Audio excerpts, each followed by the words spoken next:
What's up guys and welcome. You are watching Fazi Fitness. So never before seen pictures of the former 2 times Miss Olympia, Big Ramy just got released. So these are from his Arnold Classic 2023 prep, which was Big Ramy's last competition. A show in which many of us think that Big Ramy was really unfairly placed, and he was placed fourth. So the question right now is that, will the Arnold 2023 be Big Ramy's last competition of his long career? I have to say hopefully not.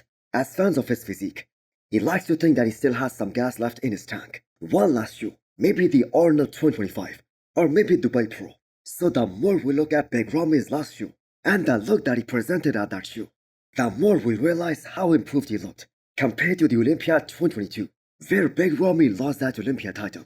And the reason that was one of the biggest upsets that we saw in the last few years or so, is because he didn't just lose that title, he dropped down to 5th spot. Because the thing is, leading up to that Olympia, almost everyone had Big Ramy winning that show.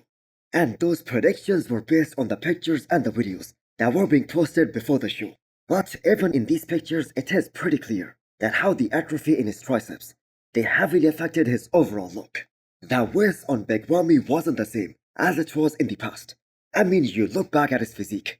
From back in 2013 or 2014, he was the most unique looking bodybuilder at that time, especially in terms of the size that he carried, along with that small waistline.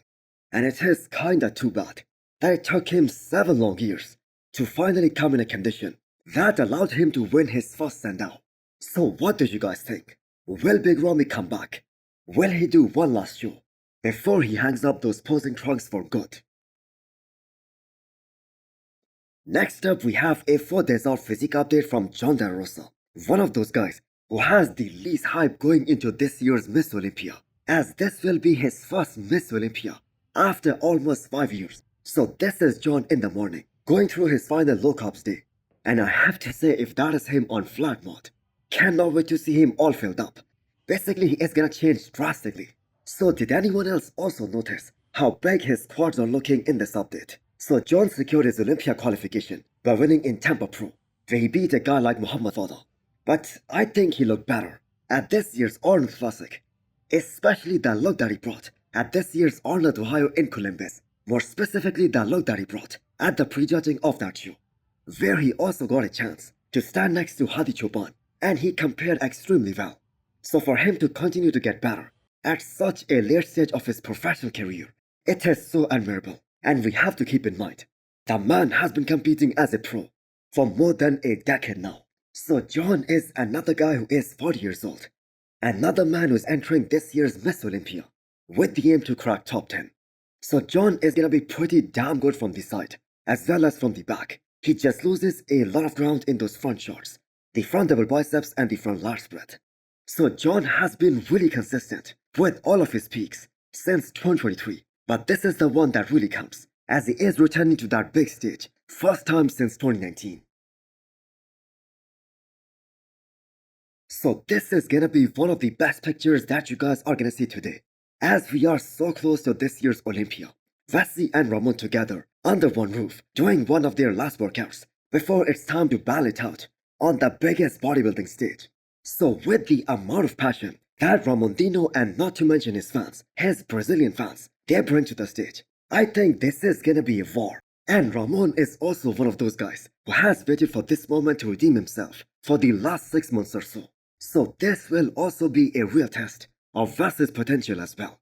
Now I think we can all agree, he did not beat Ramondino at his all-time best. So throughout this year, after this year's Arnold, we kept on hearing that Ramon did only a 6 weeks prep.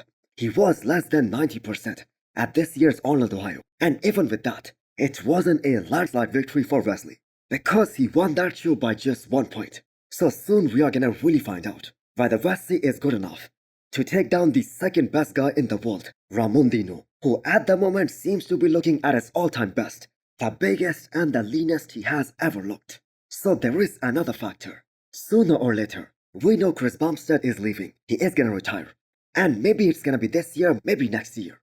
And I think up until last year we all agreed that all Ramon has to do is to wait, and his time will come, and he is gonna be the one who is gonna carry the torch for Classic Physique Division. But Wesley just came out of nowhere, and he just made the biggest upset this year. So what do you guys think? Ramon Dino or Wesley Wizards? Who do you guys have coming out on top? So Moh Foda is a big guy for his height. Because I don't think either Hadi Choopan or Derek Linsford weigh 240 plus pounds, especially this close to the shoe. So I clearly remember listening to one of the interviews of Hani Wembot, where he categorically said that he would just never advise Hadi Choopan to go beyond 235 pounds. Because the thing is, his frame isn't built that way, and the man is gonna get a big block here. So this is Moh Foda today, on the lowest amount of carbs and still above 240 pounds. So I have to say, forget about his back for a moment. I know that is one of his weak points, but what can really hurt Moh Foda even more than that is not being conscious about his stomach control all the time he is up on that stage. And we did saw that at this year's Tampa Pro. Now Foda has got some crazy size from the front, plus he has those crazy good aesthetics. So he will be looking to stand his ground in those first few shots, because this is a very serious guy who isn't coming to vacation, as this is his first ever Miss Olympia. He wants to make a name for himself. He wants to leave a lasting impression on the judges as well as on the fans, and he wants to be at least in the second call out, and he wants to place top 10 in the world. Personally, I would say his Chicago Pro look, that was better than Tampa Pro, and that is the one to beat for this year's Olympia. All the eyes are on Brandon Carey, guys, who was seen going through a pump workout just a few hours ago. So I have to say, posting your best pictures on Instagram, that will certainly give you a lot of hype. So this is the age of social media, but Brandon went totally old school for this year's Olympia prep. So after Nick Walker dropping out, Brandon Carey is the only one who hasn't posted a single physique update throughout this year, not just in the prep, but at the end of the day. None of these progress pictures, none of these updates will matter, and the judges will only judge what's in front of them on the stage for those 30 or so minutes. Now in regards to those Olympia predictions, while some of the other guys, like Nick Walker and Hunter LaBrada, they did respond, Brandon Carey has kept quiet all this time. Not a single word spoken by either him or his coach. So either it is gonna be a shocker at this year's Miss Olympia, or Brandon will show up a bit downsized, just like his former coach Abdullah predicted. Now I want to see Brandon silence all those people, and they aren't haters.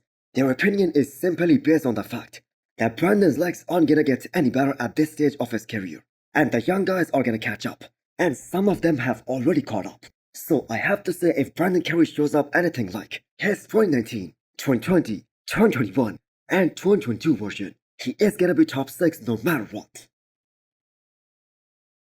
So other than Breon, there is only one person in the bodybuilding world who has him winning his third Classic Physique Olympia title, and that is his trainer Chris Cormier. So Breon is a legend, one of the best Classic Physique athletes to have ever graced that stage. But I think you and I know, there is just no way he wins this one.